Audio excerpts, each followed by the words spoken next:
Salut à tous, alors aujourd'hui je vais vous révéler les 10 questions les plus dérangeantes, gênantes qu'on ait pu me poser au cabinet. Alors je les ai notées là sur ma tablette, je vais vous les lire et les commenter au fur et à mesure parce que ce sont des questions qu'on a pu me poser et qui ont pu vraiment me surprendre et il y en a certaines qui ont été même récurrentes. Donc j'y viens. Alors, première question qu'on m'est posée, un peu dérangeante, c'est est-ce que vous êtes déjà tombé amoureux d'un patient ou d'une patiente? Ou quelqu'un m'a déjà dit effectivement: «Est-ce que je vous fais de l'effet?» Alors, le fait de tomber amoureux d'une patiente ou d'un patient, non. Alors ça me renvoie à quelque chose qu'il faut que vous connaissiez, hein, en psychologie, c'est la notion de transfert et de contre-transfert. Le transfert, c'est quand un patient va projeter sur le psy des émotions qui sont liées à des figures du passé. Et le contre-transfert, c'est quand le psychologue va ressentir des choses qui vont être éveillées par le récit du patient. Le rôle du psychologue, c'est de reconnaître ce qui se passe, ce qui se joue dans l'alliance thérapeutique, de façon à ce que ça ne soit pas brouillé et donc il s'agit de bien s'en distancer. Voilà. Après, bien évidemment, on est humain, on peut être troublé par quelqu'un, mais de là à tomber amoureux, non, on travaille, on est dans un cadre collaboratif, on est là pour travailler sur une problématique et le cadre reste toujours bien respecté. Question numéro 2, est-ce que vous jugez vos patients? Est-ce que vous me jugez? C'est quelque chose que j'ai déjà entendu. Alors non, pas du tout. C'est ce que je dis d'ailleurs au premier rendez-vous.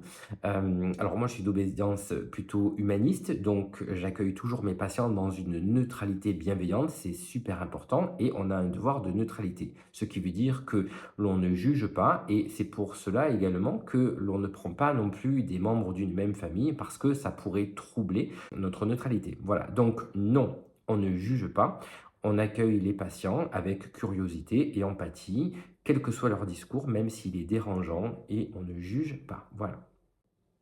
Question numéro 3. Alors ça, c'est est-ce que vous savez ce que je vais vous dire? Alors, je répète, j'ai déjà dit ça sur Instagram dans une story, je crois. Non, on est psychologue, on n'est pas mentaliste, on n'est pas magicien non plus. On ne sait pas ce que vous allez dire. Mais c'est vrai que parfois, il y a des schémas qui se répètent. On observe beaucoup, hein, en tant que psychologue. Donc, tout ce qui est le non-verbal, il y a des choses en fonction de la manière dont la personne s'exprime qu'on peut deviner et comprendre et on voit un petit peu où la personne va, mais de là à dire qu'on sait exactement ce qu'elle va dire, non. Autre question, est-ce que vous pensez que je suis fou? Alors ça, je l'entends souvent et rien que le fait de poser la question, c'est bon signe. Alors le concept de fou en psychologie, hein, ça n'existe pas. Les personnes sont là dans leur souffrance, mais lorsque mes patients évoquent la folie, elles font référence plutôt à tout ce qui est lié à une pathologie d'ordre psychotique. Donc le fait d'en avoir conscience, ben non, c'est bon signe parce que quelqu'un qui est dans la folie, entre guillemets, qui est psychotique, ne va pas se rendre compte, va être dans le déni et ne va pas être conscient de ses difficultés. Ce qui est pas le cas du tout de la névrose, par contre, où l'on sait que l'on dysfonctionne, que ça ne va pas bien, qu'on a des phobies, des ruminations, etc. et que l'on veut les traiter. Mais non, si vous avez peur d'être fou, c'est que c'est bon signe, entre guillemets. Ouais. Question 5. Est-ce que vous racontez ce que je suis en train de vous dire à vos amis? Alors non, même dans une soirée arrosée, je ne raconte pas le récit de mes patients. On est soumis au secret professionnel, donc non, on ne raconte pas. Bien sûr que en supervision, avec un autre psychologue, on peut évoquer quelque chose qui a été compliqué pour nous, mais la personne reste toujours anonyme. Question qu'on m'a posée également, c'est la question numéro 6. Est-ce que vous vous ennuyez pendant les séances?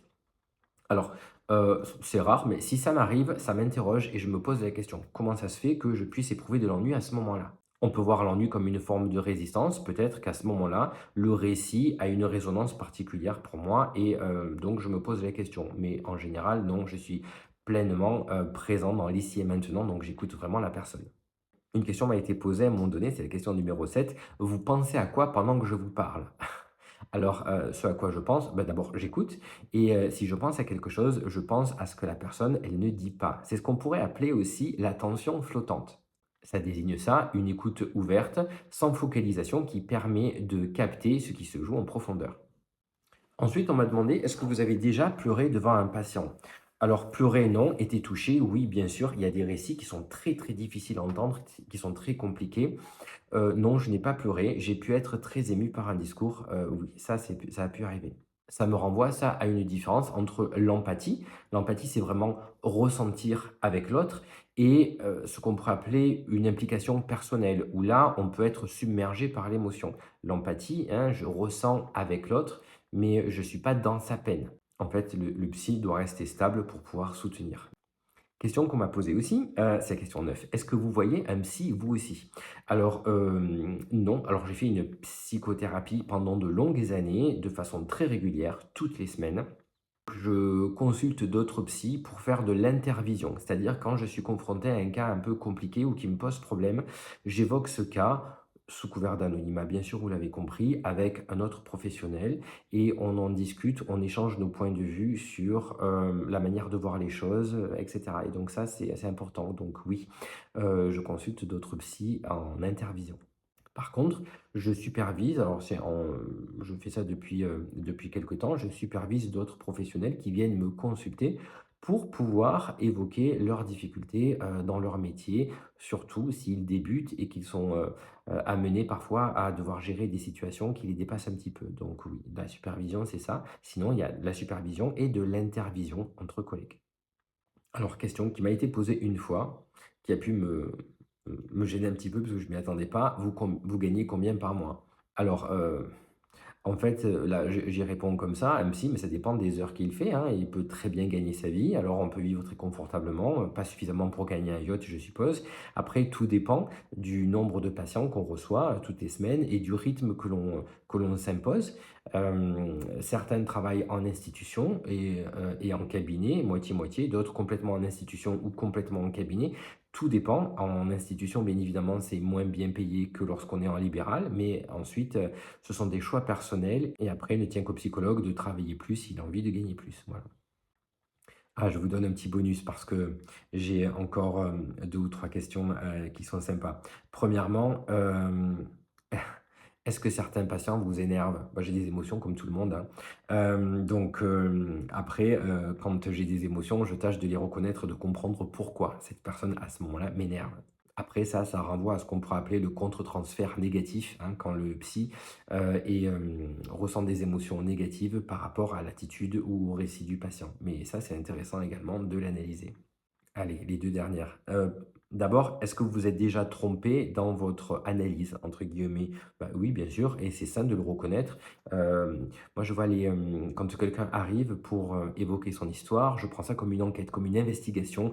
On essaye de trouver et parfois, effectivement, on peut être, amené à faire, erreur et c'est pas grave, le tout, c'est de le reconnaître. Ça fait partie des choses dont je peux parler en intervision, justement donc oui, ça a pu m'arriver, bien sûr. Pas parfait. J'aimerais bien mieux. Et enfin, dernière question. Ah oui, ah, ça c'est rigolo, oui. Est-ce que vous préférez certains patients ou du moins, est-ce que vous avez des chouchous? C'est quelqu'un qui m'a demandé là, il y a pas longtemps et j'ai trouvé ça sympa. Alors bien sûr, il y a des affinités parfois, mais jamais, jamais elles ne doivent guider la thérapie. Bien sûr que je me suis dit, à certains moments: «Oh là là, cette personne, elle est super sympa, je suis sûr qu'en dehors, ça doit être quelqu'un avec qui je m'entendrais bien». Bien sûr, mais on est là quand même pour résoudre, une situation de problème, pour accompagner quelqu'un dans une difficulté ou faire une psychothérapie, accompagner la personne et donc il y a pas de place pour ça et même s'il y a une affinité, bien sûr, je suis plus content de recevoir certaines personnes parce que je sais que il y a ce petit truc qui est très agréable, mais chaque personne est, accueillie de la même manière avec neutralité, bienveillance et s'il y a un peu de complicité, tant mieux, mais c'est pas ça qui fait la qualité du travail, voilà. Donc c'était mes petites, questions, dérangeantes. Est-ce que parmi ces questions, il y en a une qui vous a particulièrement surpris? Est-ce que vous avez, parfois eu envie de poser des questions à votre thérapeute sans oser? N'hésitez pas à me dire en commentaire et puis pour, plus de contenu, n'hésitez pas à vous abonner, à activer la cloche et je vous dis à très bientôt, et en attendant, prenez bien soin de vous. Salut.